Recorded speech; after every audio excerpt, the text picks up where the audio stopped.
Hello বন্ধুরা, আমি অনিন্দিতা। নতুন একটা ব্লগে তোমাদের সবাইকে স্বাগত। সবাইকে জানাই হ্যাপি হোলি। আজকে সকাল থেকেই একদম পুরো হোলির একটা ব্যাপার। এখানে আমাদের যেহেতু পূর্ণিমা এখনও আছে, সেহেতু গান চলছে। সবাই তোমাদের এই দোল পূর্ণিমা খুব ভালো কাটুক। আমাদের এখনও পর্যন্ত কিছুই শুরু হয়নি, আর তবু এটা অদিতির প্রথম হোলি। কারণ আগের বছরে হোলির দিনে, প্রথম হোলি বলে ওটা দ্বিতীয় হোলি আসলে, আগের বছরে হোলির দিনে ওসবে 4 দিনের ছিল। আর আমরা বাড়ি গেছিলাম, মানে আমাকে হসপিটাল থেকে ছেড়েছিল, আমি আমার বাপের বাড়ি গেছিলাম ওকে নিয়ে। তো এটা টেকনিক্যালি সেকেন্ড হোলি, কিন্তু মানে এটাকেই প্রথম বলা চলে। তো তাও এত ছোটো বাচ্চাকে রং ঠং আর মাখানোর ব্যাপার নেই, খালি একটুখানি কপালে আবির দেবো ব্যাস। সবাই বাড়িতে আজকে খুব মাংস খাওয়ার ইচ্ছুক ছিল, কিন্তু আমি বললাম যে আজকে থাক, একেবারে যখন রবিবার হবে রবিবার দিনকা মাংস করা হবে।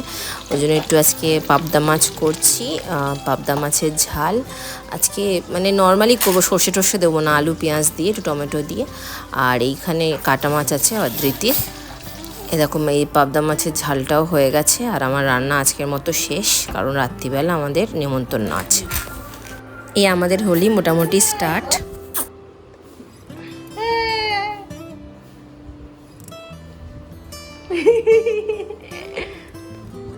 কি জল খাবে?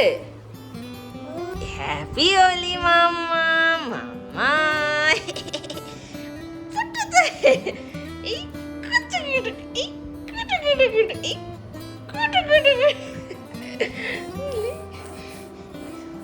বাবাকে ডাকো, বাবাকে ডাকো।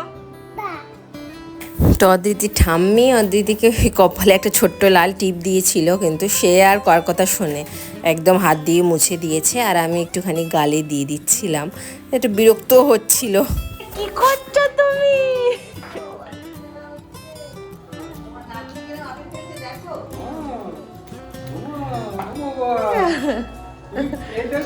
দেখো এদিকে রং, এই যে এদিকে এদিকে এদিকে।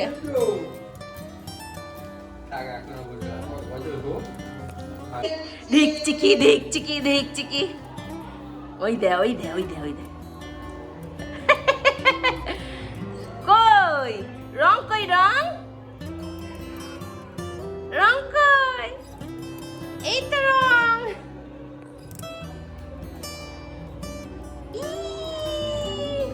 আমাদের ফাইনালি রং খেলা হয়ে গেছে। কি অবস্থা করেছে, মাখিয়ে দিয়েছে না? তো মোটামুটি অদ্বিতি এখন অনেক ছোট, ওই জন্য আর সেরকম করে হোলি খেলা আমাদের পক্ষে হয় না।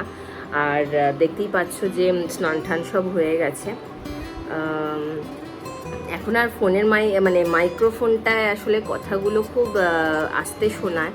আমি জানি অনেকের একটু অসুবিধা হয়, তো আমি একটা মানে আর কি ওয়্যারলেস মাইক অর্ডার দিয়েছি, যে এখানে দিয়ে যেটা কথা বলে ক্যামেরায়। তো ওইটা এখনও আসেনি, ওইটা আসতে লাগবে এখনও 2-3 দিন। তো ওই জন্য মানে একটু অ্যাডজাস্ট করে নাও, তারপর থেকে মানে কথাগুলো একদম ক্লিয়ার সাউন্ড আসবে। আর ওটাতে নয়েজ ক্যান্সেলেশনও রয়েছে, মানে জাস্ট রিভিউগুলো পড়ছিলাম যে ভালো। তো মোটামুটি কম পয়সার মধ্যে ভালোই, তো দেখি কেমন হয়। আমার ক্ষেত্রে, সবার ক্ষেত্রে ইলেকট্রনিক্স জিনিস একরকম হয় না, তো দেখি। তো অদ্রিতিকে আজকে একটু বড় করে টিপ পরিয়ে দিয়েছে ওর ঠাম্মি। আবার এসে সেই টিপগুলো নিয়ে দাঁড়াও করে না, কথা বলে নি। তারপর ওই টিপগুলো নিয়ে, আচ্ছা ফোন ধরো না, দাঁড়াও। তো টিপগুলো নিয়ে আবার খেলছিল, এই যে এই কাজলটা নিয়ে খেলছিল। এই যে কাজলটা বেশি দেখাতে পাচ্ছি না, কারণ অদ্রিতির ডাইপার ফ্রি রয়েছে এখন। তো মানে এই কাজলটা নিয়ে খেলছিল।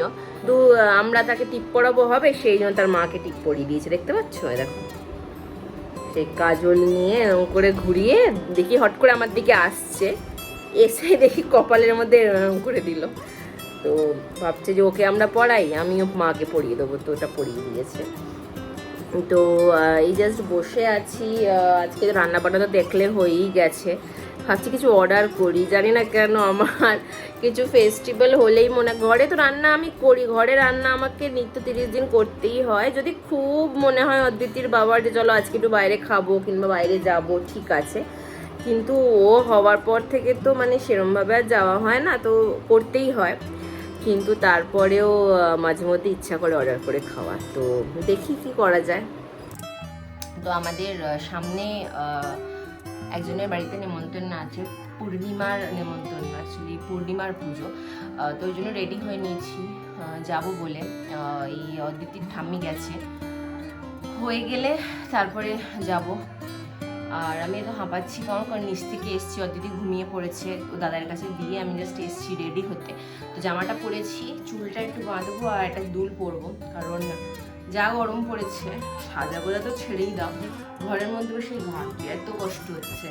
মানে আজকে রাতে এসি ছাড়া কোনো উপায় নেই। হঠাৎ করে মানে আমি ভাবছি যে এখনো পর্যন্ত ফাল্গুন মাস চলছে, চৈত্র মাসও পড়েনি, বৈশাখ জ্যৈষ্ঠ তো অনেক দূরের কথা, এখন এই অবস্থা। মানে কি যে ওয়েদার হচ্ছে আস্তে আস্তে পশ্চিমবঙ্গের, মানে ধারণার বাইরে।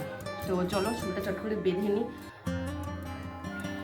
আমি এই এত গরম পড়বে ভাবতে পারিনি, এখন ভাবছি চুলটা লেয়ার না কেটেই ভালো করতাম, বড় চুল ছিল চট করে খোপা করে নিতাম, কষ্ট হচ্ছে। তারপর মাঝখানে একটু ঠান্ডা পড়েছিল বলে আমি বলছিলাম যে একটু চুলটা স্ট্রেট করব, কিন্তু মা করতে দিচ্ছিল না, বলছে তোর যদি ঠান্ডা লেগে যায় তাহলে মানে দিদি ভাইয়েরও লেগে যাবে, ওই জন্য আমি করিনি। এবারে গরম পড়ছে আস্তে আস্তে, এবার চুলটা স্ট্রেট করবো।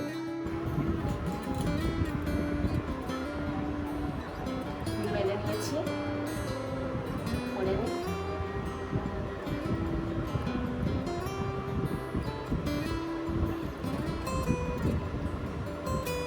এবার রেডি হয়ে বসে রইলাম। অদ্রিতির ঠাম্মি আসলেই অদ্রিতিকে ঠাম্মির কাছে রেখে, দাদার কাছে রেখেও যাওয়া যায়, কিন্তু যদি হট করে উঠে যায় না, কাঁদলে একমাত্র ঠাম্মি সামলাতে পারবে, আর নাহলে আমি মানে আমরাই পারবো সামলাতে। তো ওই জন্য তাই কোনো রকমই রিস্ক নিয়ে লাভ নেই। চলো তাহলে ওয়েট করি। তো আজকের ব্লগটা এখানেই শেষ করছি, দেখা হবে পরের একটা ব্লগে। যদি ব্লগটা ভালো লেগে থাকে তাহলে একটা লাইক করে দিও, আর অবশ্যই কমেন্ট করো, আর পারলে চ্যানেলটাকে সাবস্ক্রাইব করে দিও। আর যারা ফেসবুক থেকে দেখছো তারা চ্যানেলটাকে অবশ্যই একটা ফলো করে দিও, আর ব্লগটাকে বেশি করে শেয়ার করো আর লাইক করো। ভালো থেকো, সুস্থ থেকো, টাটা।